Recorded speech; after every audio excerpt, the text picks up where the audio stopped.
One of the things we do at OSNS is we provide an anxiety series for parents whose children are struggling with anxiety. And what I want to do right here is just give you a little bit of introductory information on what anxiety in children is about. So quite often people will, when we talk about anxiety in children, people will say to me, okay, well, why do we have so many anxious children? Or why do we have so many anxious people? Why is anxiety so in the news? Why are there so many anti-anxiety medications? Well, I certainly don't know the area of adult anxiety very well, but in terms of pediatrics and children, I would say that we've always had kids who struggle with anxiety. It's just that we understand things much better than we used to. And I think our general approach to kids now is, you know, rather than being blameful, oh, well, he's just a bad kid, or he's just a kid who doesn't listen, we're more likely to try to understand what's behind that. So with anxiety, we really have to think about it. You know, we don't necessarily see it easily in children. What we do see are other behaviors, usually behaviors we don't like. So we see things like aggression or just defiance or rigidity. They don't want to do different things. Or we see just a lack of motivation. I don't want to go to basketball. Why don't you want to go to basketball? I hate basketball. Well, why do you hate basketball? Because I hate basketball. So we don't, you know, we don't necessarily see it on the face of it as anxiety, but underneath all those behaviors we don't like actually are things like worry and fear and a lack of predictability that is making kids just anxious and uptight about their days. So we have this little guy here, and he's going to be somewhat anxious. And the first thing we have to remember is anxiety is different for different people.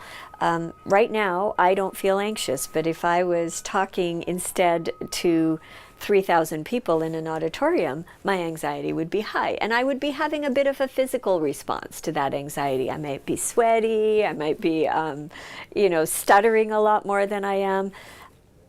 And we don't get to judge who is anxious for what reason and why. So a young child, one child might have no problem in a new situation at a birthday party or in a classroom or in a you know, at soccer practice, but another child might have giant anxiety about that and fears about that. So everybody is an individual, and we have to be okay with that.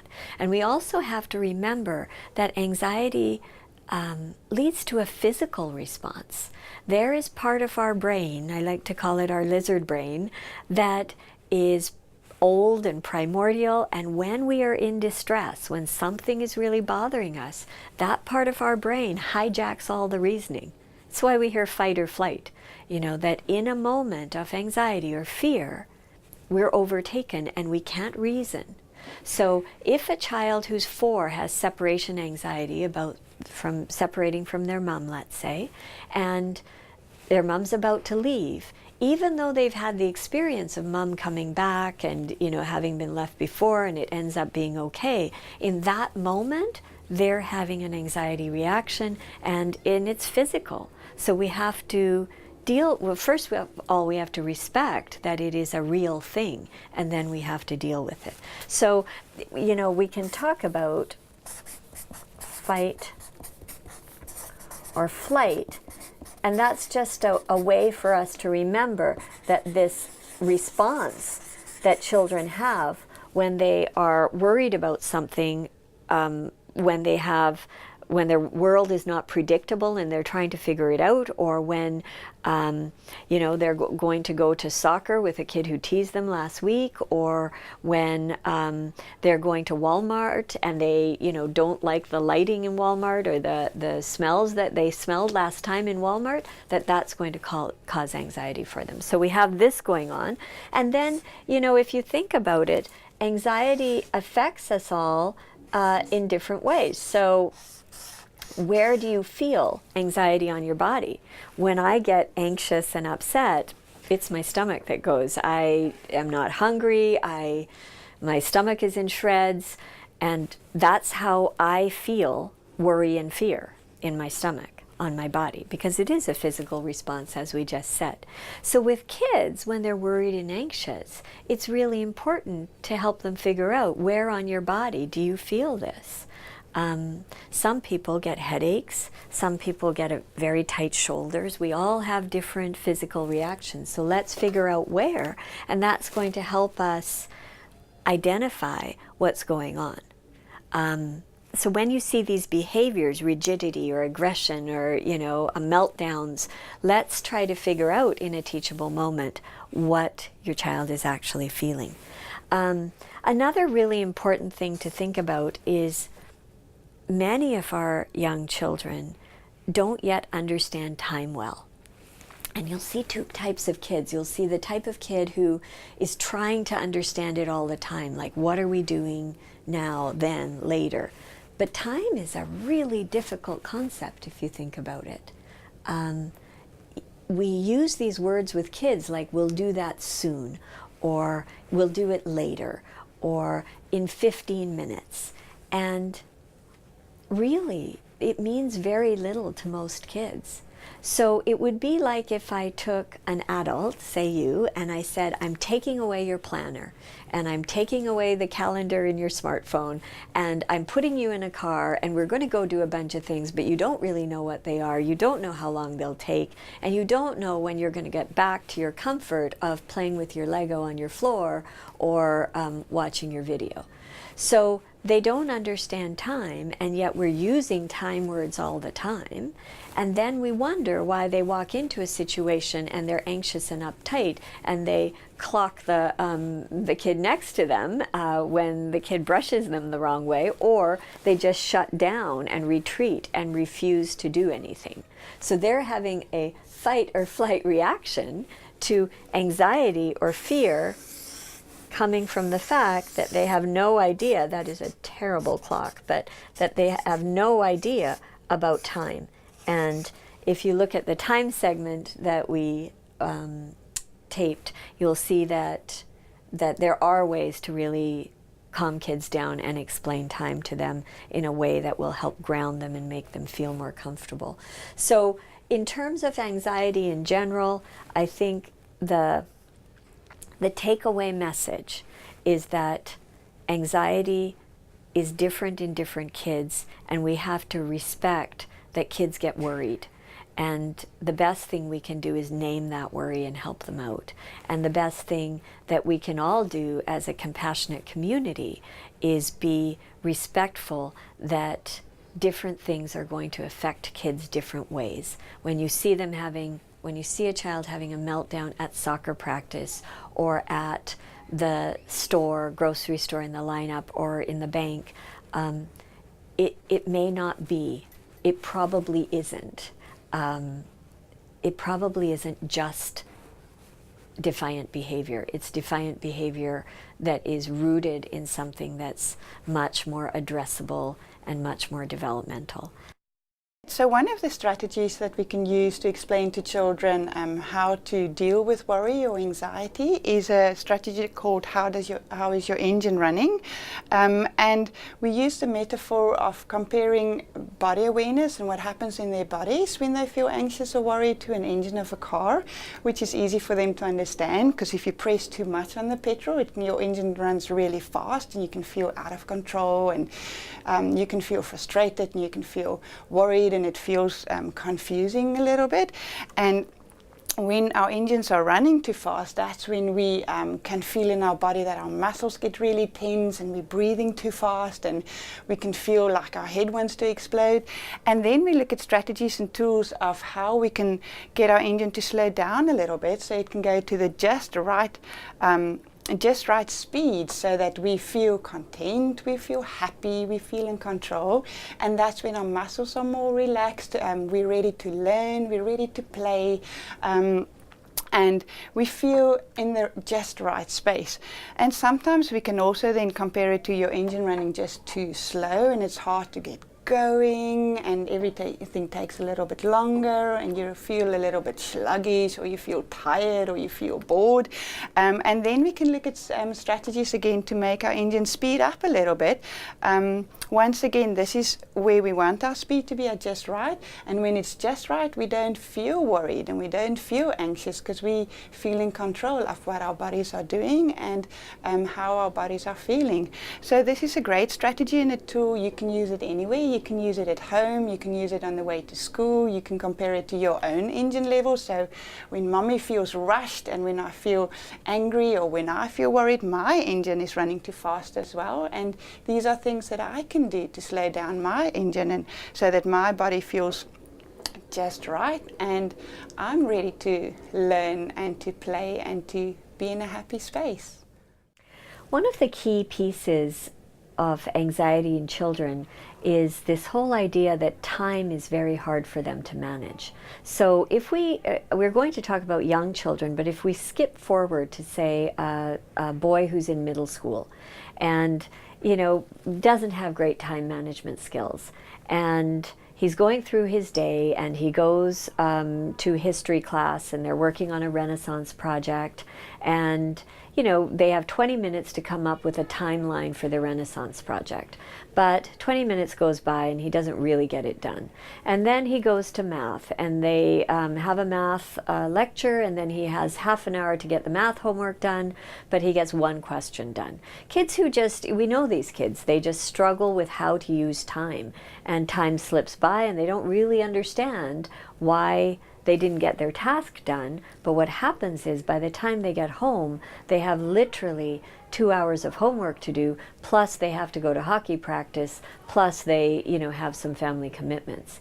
And what ends up happening is those kids feel a great deal of anxiety and stress, and they may be kids who really don't want to go to school and don't feel motivated about grades, and then we all wonder why.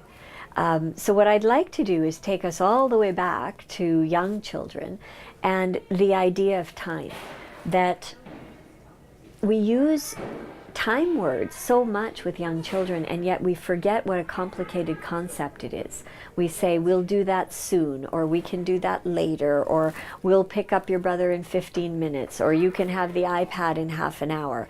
But really, a lot of these kids have no idea what that means, and it makes it very difficult for them.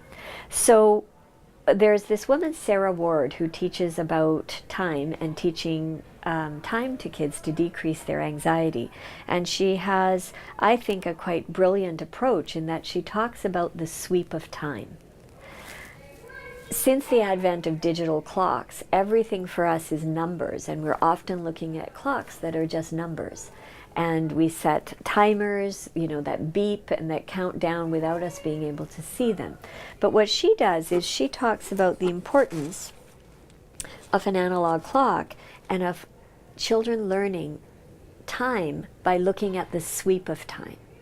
And the sweep of time is sort of being able to monitor how time goes by and how we experience time. And I've been using this in my own practice, clinical practice, for years, and I think whether it's young children or whether it's children in middle school, students in middle school, it is the single most powerful strategy that I've encountered in helping kids get organized and decrease their anxiety. We know that when kids go to university, the things that are great predictors of university success are not actually IQ or how well you read. They're actually how well you can manage your time and how well you can get the sleep you need. Those are the things that predict success and outcomes. So let's start when kids are young. And this is talking a little bit about how to do that. So let's say that we have a young man who's 4 years old, and his name is Wayne. And Wayne just has a lot of trouble waiting, and he doesn't understand time, and he acts out a lot.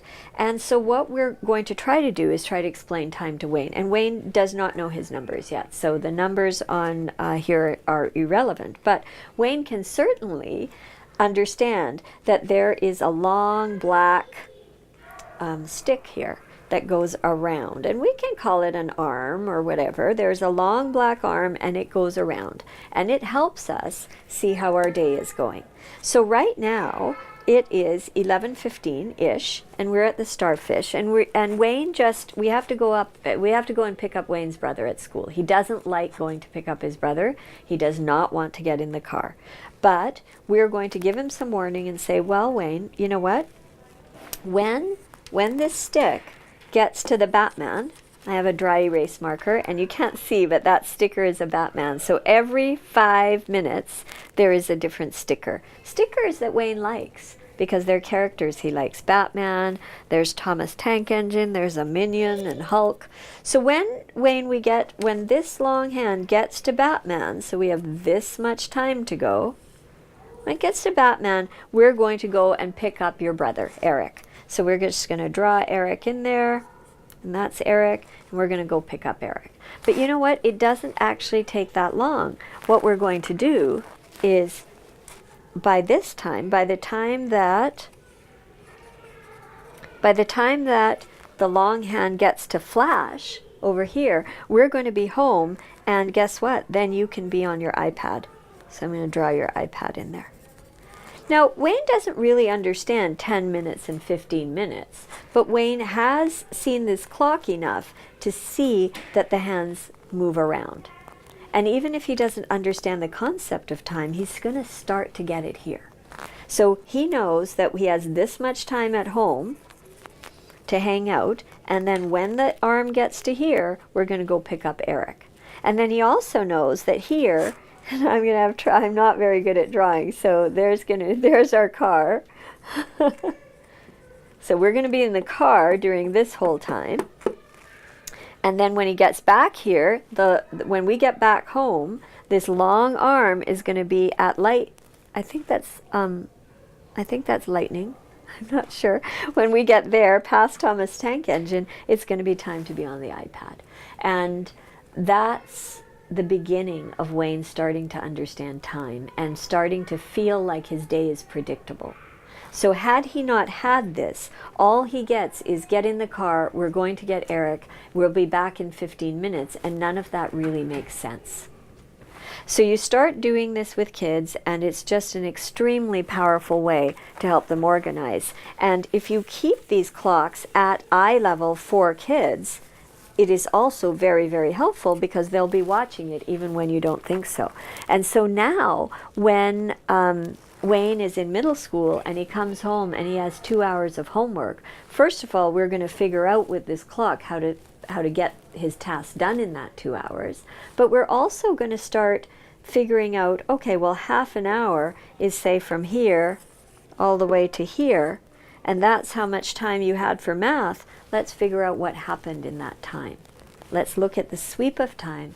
Let's figure out what took time away from you, and let's figure out how we can make you more efficient. So right from when children are 2, 3 years old to the time that they are adults, looking at sweep of time is a really powerful way to ground them and ultimately decrease the anxiety they feel. So many of the children that come here to our center also have anxiety, and when a child has anxiety, they can become very overwhelmed very quickly. Things like sounds and lights, even being around other children, can make them feel very overwhelmed, and of course then that increases their anxiety level. Here at the center, we try to make every space that we have very purposeful.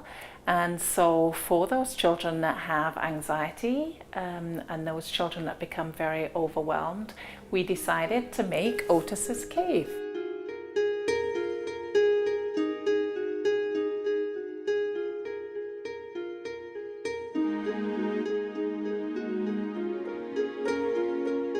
So the idea behind Otis's Cave is to have a place that is very calming, where children can just come and take a minute, just like adults who sometimes during their day just need a minute to regroup. Children need that too.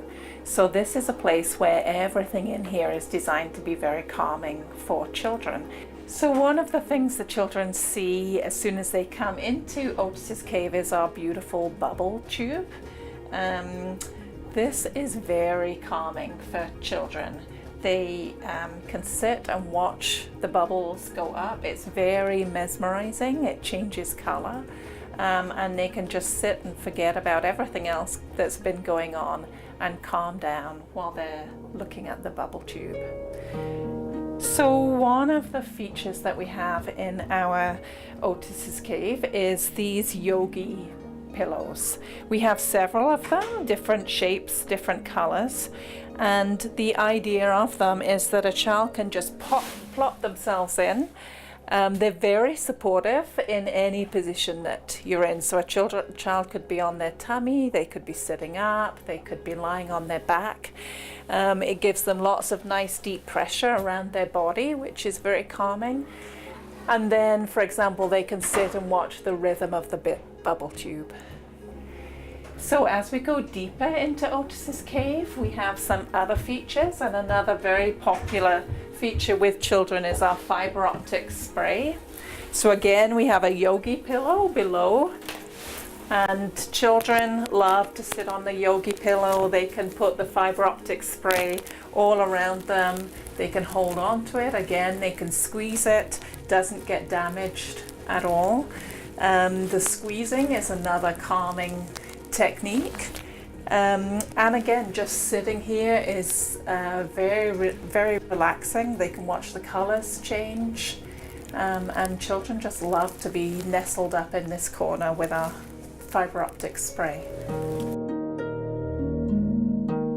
So then we can go further into Otis's Cave, and Otis's Cave is still a work in progress. It's not finished yet, but we do have this little area that we can crawl into. Again, it has another yogi pillow, and this is a very nice quiet little nook where children can come and read books or do another quiet activity, maybe with their therapist or with a teacher. So other things we are looking forward to adding to Otis's Cave are things like a little observation window that we might put up in this area here. Then also we're looking at a fiber optic curtain. So we have our spray, we're also going to have a curtain that will hang down that children can walk through. We're also looking at having a bubble panel in the wall as well that children can look at. And we are hoping to get a projector that will display gentle colors and different shapes on the wall. All these things just adding to the very calming atmosphere in here. Oh, you forgot. That's okay. That's okay. Sometimes we forget, but if someone's breaking your castle and you don't want them to, you put your hand out and you say, stop! What we teach at Kinderplace is something called Safe Spaces, and what it does is sets up a code of conduct for the classroom so the children know what to do if someone's displaying some bullying behaviors to them. They know what to do if they're seeing that happen, like a bystander, and if they're actually the one who is the bully, they know some ways to maybe get their needs met that isn't in a bullying fashion. Oh, what if they don't listen and they still break your castle? Then what should you do? Tell the teacher. Get an adult. Yeah, tell a teacher or a mommy or a daddy or a babysitter. Yeah, get some help. Get some help, Winston. I'm glad you told us. We use consistent language, all of the teachers. We talk about things that are safe and not safe, friendly and not friendly. We talk about some universal feelings like happy, sad, angry, and afraid.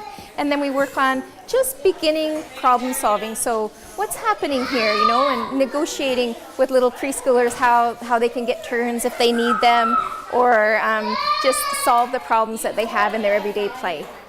So you could use a big voice and say, stop. Let's try that, everybody. Put your hand up and say, stop. Right, stop. And then the friend who's doing it needs to listen, use their listening ears and stop.